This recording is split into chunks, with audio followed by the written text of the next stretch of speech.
Baiklah Sobat Tani dimanapun Anda berada, agar buah cabai kita berbuah banyak dan lebat adalah menjadi primadona bagi petani cabai. Tanaman cabai jadi salah satu tanaman yang sering dibudidayakan karena menjadi salah satu bahan pokok selain tanaman lainnya. Namun terkadang Sobat Tani, pada kenyataannya tanaman cabai rentan sekali terkena hama dan penyakit seperti penyakit fusarium, pate ataupun antranoksa, hama terip, lalat buah dan lain-lainnya. Sobat Tani, cara merawat cabai rawit agar berbuah lebat atau cabai keriting sebaiknya Anda lakukan terlebih dahulu, yakni cara agar tanaman cabai subur dulu dengan menggunakan pupuk-pupuk organik atau pupuk sejenis lainnya yang mengandung zat-zat tertentu. Untuk cabai agar berbuah lebat, kita harus tambahkan bahan-bahan nutrisi Sobat Tani. Itu yang terdapat dari bahan yang ada di hadapan kita ini berupa micin dan garam. Dapat mencegah bunga jatuh sebelum waktunya Sobat. Ketiga, dapat mencegah serangan hama. Keempat, penggunaan micin dan garam ini dapat mencegah tumbuhnya jamur dan bakteri, bisa menyerang akar tanaman kita. Garam dapur juga bisa digunakan untuk mengobati penyakit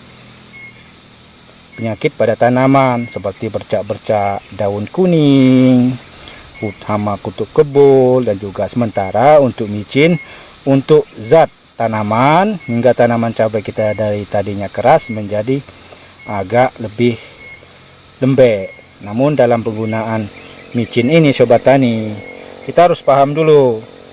Ini kalau micin ini untuk masa vegetatifnya itu bagus digunakan micin ini supaya agar tanaman kita cepat tumbuh subur. Namun sifat micin ini bisa kita hentikan untuk penggunaannya Sobat Tani setelah dia masa pembungaan, seperti tanaman cabai yang di hadapan kita ini yang sudah kita mulai semprot ini masih menggunakan micin, cuman dosisnya harus kita kurangi. Namun untuk garam masih di masa-masa vegetatif Sobat Tani harus perhatikan untuk penggunaan garam dapur. Itu penggunaannya di masa vegetatif jangan kita beri garam, bisa kita beri dengan kita kurangi dosisnya.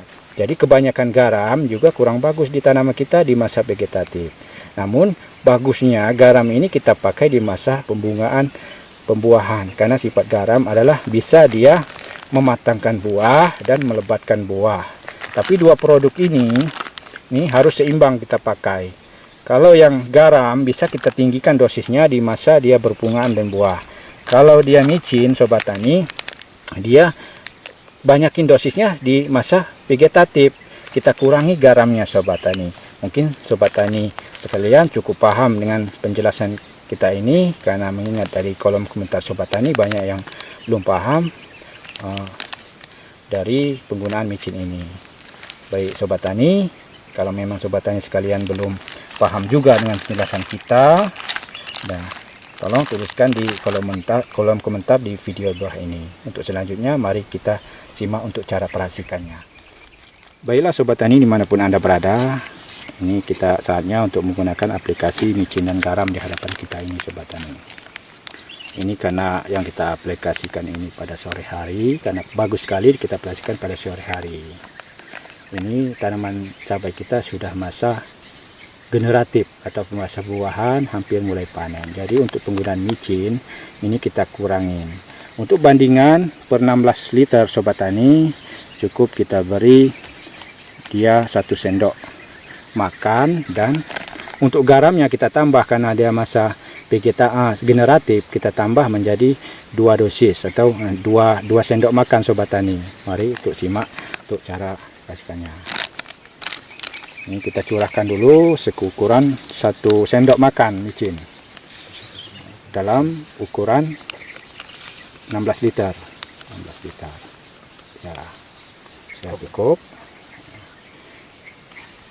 Lalu bahan yang kedua, dosis untuk garam Sobat Tani ini kita tambah.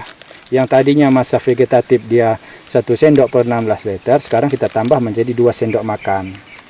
Karena dia masa pembuahan, masa generatif, kita mau mematangkan buah dari tanaman cabai keriting kita. Nah, mungkin sekitar mainan 2 sendok.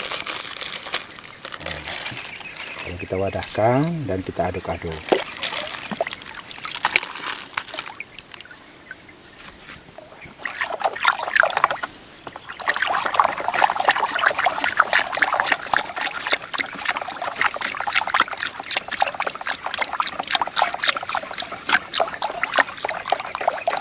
Nah, cukup sobat, dan kita masukkan ke dalam Haspire seukuran 16 liter. Ini untuk perbandingannya sobat tani.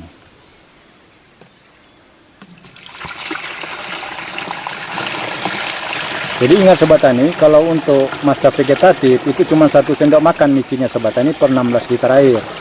Kalau untuk masa generatif ini kita tambah garamnya yang mencapai 2 sendok makan, micinnya 1 sendok. Cuman begitu saja sobat, supaya tidak berlebihan dosisnya.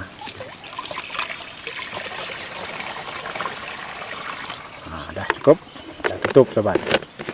Lalu kita semprot ke tanaman cabai kita.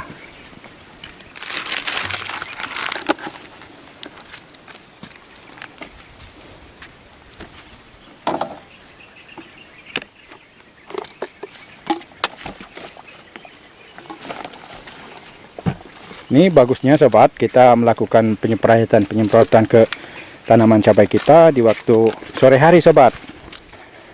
Nah, ini sobat tani, ini di hadapan kita ini adalah tanaman cabai keriting kita yang memang selama ini kita menggunakan produk yang 2 macam itu dari micin dan garam. Ini terbukti nyata hasilnya dahsyat sekali sobat tani dengan menerapkan aturan produk 2 macam tadi, micin Ajinomoto ataupun Sasa maupun garam.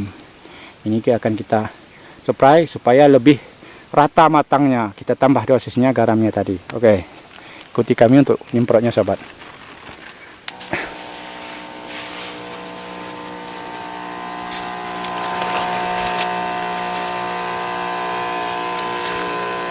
Ini kita spray sobat tani. Ini selang waktu 7 hari sekali. Tapi kalau untuk catatan lagi sobat tani, jangan kita nyepray dari produk 2 macam ini di waktu hujan sobat tani. Itu saja hemat kita, karena mengakibatkan pada stomata atau tanaman cabai tersebut dia agak-agak menguning.